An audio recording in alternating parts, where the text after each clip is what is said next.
Il existe un endroit exceptionnel dans un magnifique recoin de la planète. En fait, il comprend le monde entier. C'est celui où nous avons grandi.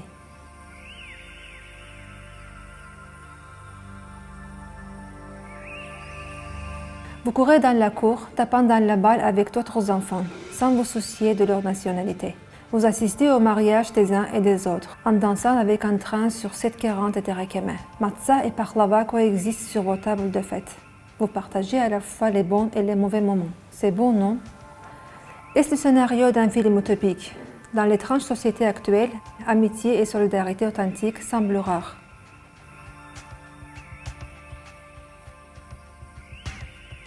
Et pourtant, cette réalité existe.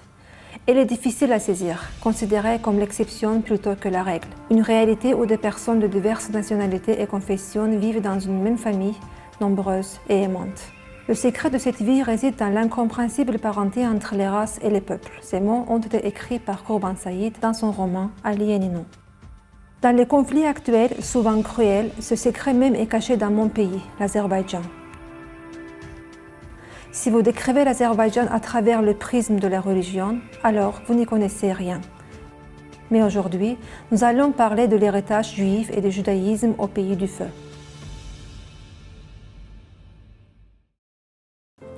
Une mosaïque culturelle et de peuples s'est historiquement formée en Azerbaïdjan, créant un environnement unique. Je crois profondément que la plus grande richesse de mon pays n'est ni l'or noir des profondeurs de la mer Caspienne, ni l'entrelacement des mélodies de Mugham. Elle réside dans ses habitants. Ici, paganisme, zoroastrisme, judaïsme, christianisme et islam ont coexisté. Ici, il n'y a pas eu et il n'y a toujours pas de place pour des phénomènes tels que la discrimination raciale ou l'antisémitisme. Je suis juive de la 4e génération, je suis née à Bakou. Jusqu'à présent, on ne m'a pas demandé une seule fois « est-ce que je suis juive ou non ?» Ni à moi, ni à mes enfants. Les gens sont bienveillants les uns envers les autres. Ici, peu importe que vous soyez musulman ou juif ou que vous ne croyez même pas en Dieu. Vous pouvez grandir avec votre propre culture. Par exemple, le S7 Ershon nous aide beaucoup avec ma fille aînée qui est atteinte de paralysie cérébrale. En d'autres termes, cela n'a pas vraiment d'importance ici que vous soyez juif ou non.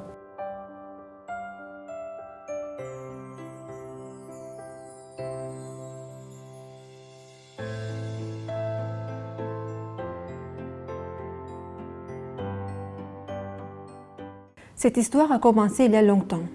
Selon les estimations les plus prudentes, l'arrivée des Juifs sur le territoire de l'Azerbaïdjan et du Caucase du Nord remonterait au 1er siècle de notre ère. Même l'éminent voyageur juif du XIIe siècle, Benjamin de Tudela, a mentionné l'existence d'un millier de synagogues en Azerbaïdjan. Selon M. Veliev, les Juifs des montagnes appartiennent aux tribus qui vivent en Azerbaïdjan depuis les temps anciens. Juifs, Judéens, Israéliens, Yaouds ou Jouris appartiennent à la race sémitique. En Azerbaïdjan, sous la domination perse, ils adoptèrent pour eux-mêmes la langue tate qu'ils parlent encore aujourd'hui. En 1964, on découvrait du pétrole aux environs de Bakou. Le boom pétrolier entraîna la formation de la communauté ashkénazie de Bakou, qui représentait près de 5% de la population. Selon Fouad Arundov, cette communauté devint la plus grande communauté juive ashkénazie du Caucase du Sud et la 4e plus grande communauté dans la riche palette ethnico-confessionnelle de Bakou. La plupart d'entre eux travaillaient dans l'industrie pétrolière. Il suffit d'évoquer les sociétés Poliak et Fils, Dembo et Kagan, Schumacher. La société Rothschild de l'industrie et du commerce pétrolier de la mer Caspienne et de la mer Noire joua notamment un rôle de premier plan dans le développement de l'industrie pétrolière.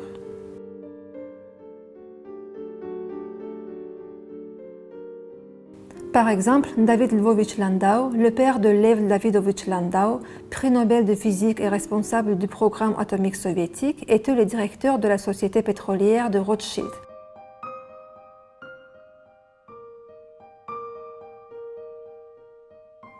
À la fin du XIXe siècle, la première synagogue ouvrit dans la banlieue de Bakou, dans le village de Sabunchi. Et, au début du XXe siècle, une nouvelle maison de prière fut construite dans le centre de la ville, dans la ruelle Targovi. À cette période, il y avait un gymnase juif séfarade où garçons et filles, juifs des montagnes et géorgiennes, y étudiaient. Une yeshiva fut ouverte pour l'étude de la religion et des traditions. Les refuges, les écoles et les collèges privés pour les dames juives, les écoles de musique et les sociétés de bienfaisance, les synagogues, tout cela était un phénomène commun dans la vie de Bakou au début du XXe siècle. Le même Fouad Arondov a relaté une histoire fascinante qu'il avait trouvée dans un article de 1996. Lorsque la construction d'une synagogue fut proposée, la Douma de Bakou fournit gratuitement un terrain pour la construction du bâtiment dans le centre-ville. Cette décision fut prise non parce que la communauté juive n'avait pas les moyens d'acheter un terrain coûteux, mais afin de ne pas exposer une importante communauté juive vivant en dehors des frontières de la fameuse zone de résidence.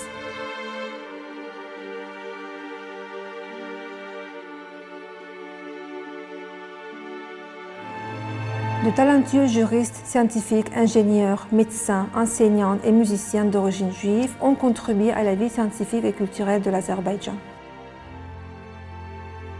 Même les radicaux changements politiques n'eurent aucune influence sur la situation. Le 19 novembre 1918, le Conseil national d'Azerbaïdjan fut transformé en Parlement de la République démocratique d'Azerbaïdjan. Le Parlement était composé de 120 députés, même à cette époque, il comprenait un représentant de la communauté juive, Moz Gouman, vice-ministre de Finances et gouverneur de la Banque d'État, Abbas Gauss, deuxième ministre de la Santé, le professeur Yevsei Git, dont le nom est écrit en lettres d'or dans l'histoire de la pédiatrie azerbaïdjanaise. Le gouvernement d'Azerbaïdjan, en substance, reconnut le Conseil national juif qui réunissait tous les partis et fractions juives comme le représentant officiel de la minorité nationale juive. Le Conseil national juif avait de grands projets pour le développement de la culture.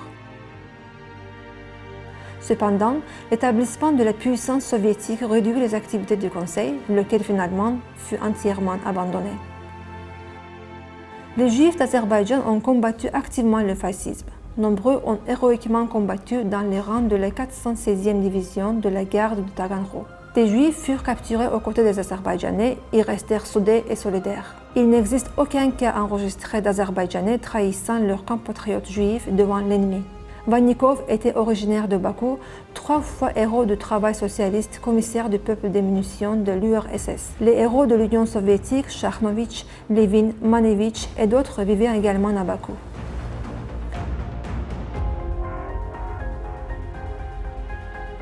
Pendant les périodes de flambée de l'antisémitisme et d'escalade des sentiments anti-israéliens dans le monde, seuls les lointains échos de ces incidents parvinrent en Azerbaïdjan. Il ne fut point touché par l'ombre effroyable de l'Holocauste. Cependant, de nombreuses minorités ethniques furent les victimes de la brutalité de la nationalité arménienne en tant que seule et même nation. Ainsi, le Poste de Jérusalem a indiqué que le premier massacre des Juifs avant l'Holocauste était le génocide des Azerbaïdjanais le 31 mars 1918, mené par les forces arméniennes avec le soutien des bolcheviks. Abdul Hossein Sardari, le Schneidler iranien et diplomate d'origine azerbaïdjanaise, réussit à sauver 3000 juifs iraniens. Sans l'accord du gouvernement, il délivra des passeports iraniens à des juifs non iraniens, les sauvant ainsi d'une mort certaine. Dans une interview accordée lors d'une visite en Azerbaïdjan, le président du Congrès juif mondial, Ronald Lauder, déclara: Je sais que pendant l'Holocauste, l'Azerbaïdjan est devenu l'un des rares refuges, puis une véritable patrie pour les Juifs européens qui ont sauvé leur vie et celle de leurs enfants des nazis.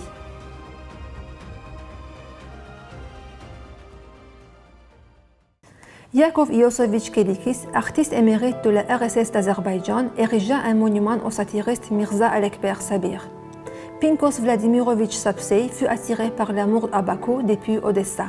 Dans les murs de l'Académie des Arts de Saint-Pétersbourg, il rencontra la fille d'un ingénieur pétrolier du village de Balakhane, Lydia Abramovna Lerman, qui, telle une vraie bakinoise, le fit tomber amoureux de Bakou.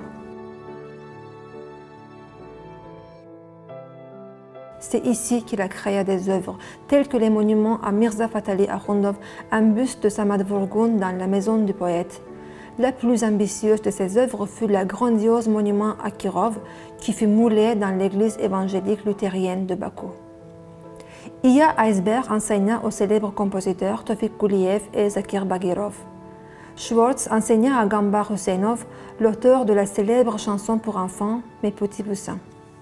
Le major Brunner forma le talentueux musicien et compositeur Farhad Badalbaili. Afrasiev Badalbaili et Boris Seidman composèrent un opéra en un acte sur le thème militaire, la colère du peuple. À l'automne 1944, Staline se prononça en faveur d'une affectation plus encadrée des Juifs au travail.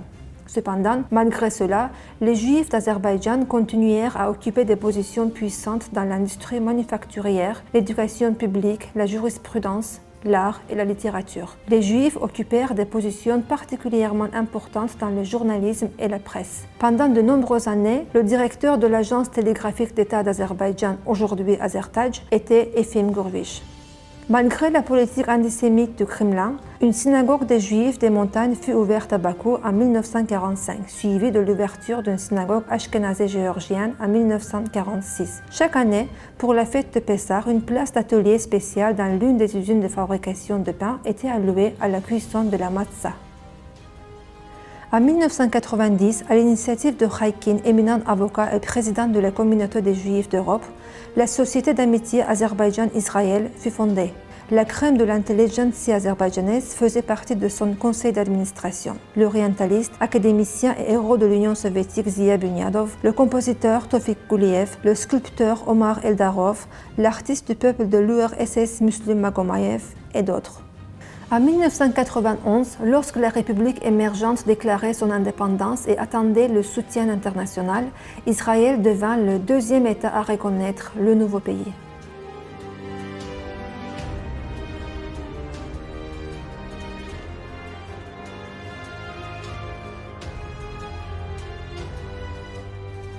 Lors de l'invasion des troupes soviétiques à Bakou, le 20 janvier 1990, 3 Juifs furent tués. De jeunes Juifs se joignirent à la lutte contre l'agression arménienne. Le monument au héros national de l'Azerbaïdjan, Albert Agarunov, tué dans la bataille de Choucha le 8 mai 1992, s'élève à Bakou, dans la rue qui porte son nom.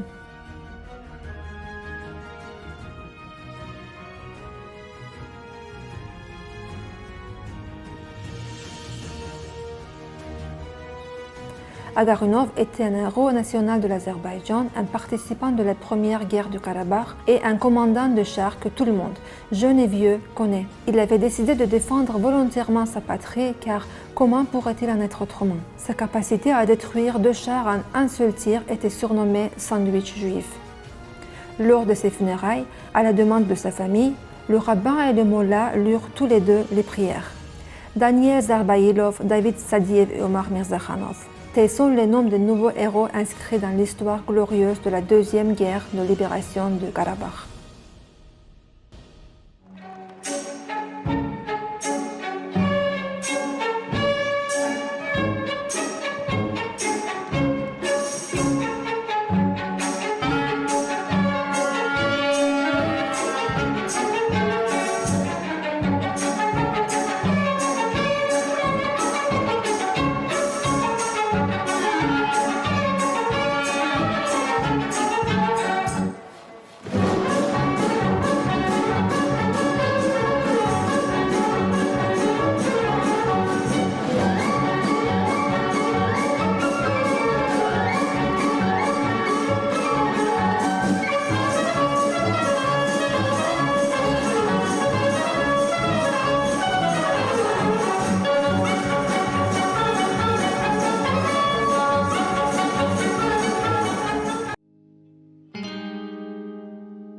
Cette fille au toit de tuiles rouges est unique au monde.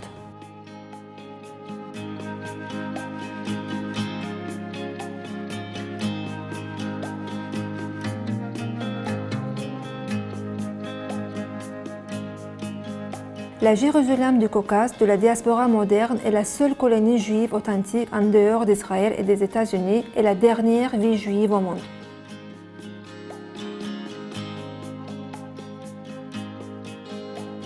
Ces habitants sont des Juifs des montagnes dont les ancêtres vivaient dans la région de Gouba depuis des siècles. Des réalisateurs tournèrent des films sur Red Sloboda. L'écrivain et personnalité publique Marek Halter, ayant visité 2 fois cet endroit singulier, a écrit le livre de Le vent des Khazars.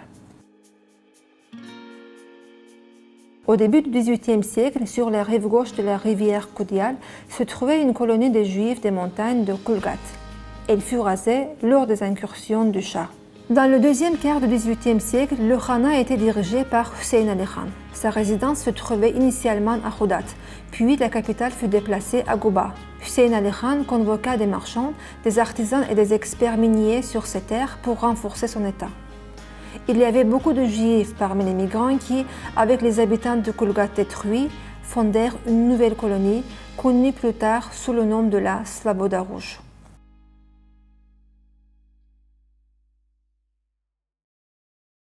Le souverain azerbaïdjano-turc Fatali Khan Gubensky garantit la sécurité des Juifs qui habitaient les terres de son Khanat, fondant littéralement Sloboda Rouge. Les Juifs des villages voisins, de Bakou, de Gilan, etc. y furent attirés. La communauté était activement impliquée dans le commerce, l'artisanat et le jardinage. Ils défendaient ces sujets juifs contre les agressions et la calomnie.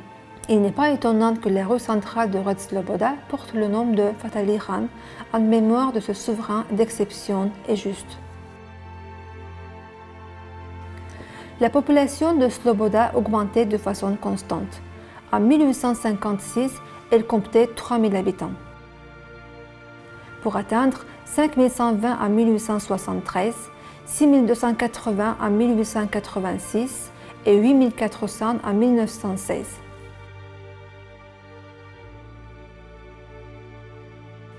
En 1926, la Sloboda juive fut rebaptisée Sloboda Rouge. Les principaux moyens de subsistance de la communauté étaient le commerce et l'agriculture.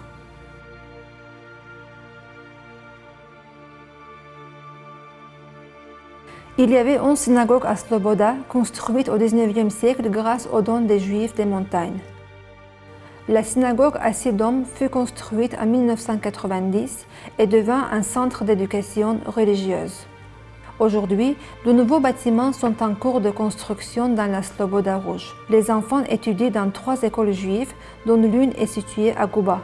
Il existe également un ulpan où l'on étudie l'hébreu, une yeshiva, etc. Les visiteurs du monde entier sont invités à célébrer la restauration de la synagogue à 2 étages et 6 coupoles où l'on recueille des manuels pour la lecture de la Torah. Les jeunes essaient de faire revivre l'artisanat ancien et la culture de la vigne.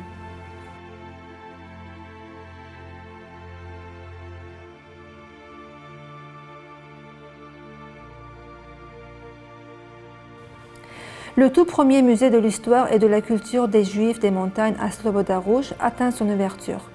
Il a été fondé pour préserver la langue et les coutumes juives, la tradition culinaire et le patrimoine des Juifs des montagnes. Le musée présentera la plus grande collection de livres en langue jouri, ainsi que des vêtements, des bijoux et des reliques religieuses.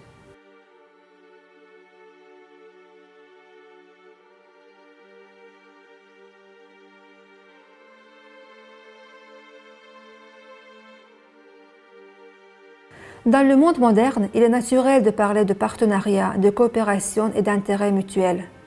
Bien sûr, des liens économiques, culturels et politiques ont été établis entre l'Azerbaïdjan et Israël. Toutefois, certaines valeurs sont plus importantes que les protocoles officiels. Il s'agit d'un lien fraternel. Ce sont des gens qui ont leur propre culture, riche, mais qui sont ouverts à d'autres valeurs spirituelles. Elles sont parmi les leurs. C'est l'occasion non pas de garder les maisons de prière juives, mais d'ouvrir les portes des synagogues pendant les offices. Il y a des plaques commémoratives sur les maisons où ont vécu d'éminents représentants de la nationalité juive. Ce sont les souvenirs des Juifs qui ont quitté l'Azerbaïdjan pleins de gratitude et d'amour, sachant toujours qu'ils ont 2 maisons, 2 patries. Dans cette première maison, avec les fêtes bruyantes et les soirées tranquilles, la saveur salée de la mer Caspienne et les sourires aimables des voisins, une partie essentielle de leur âme demeure.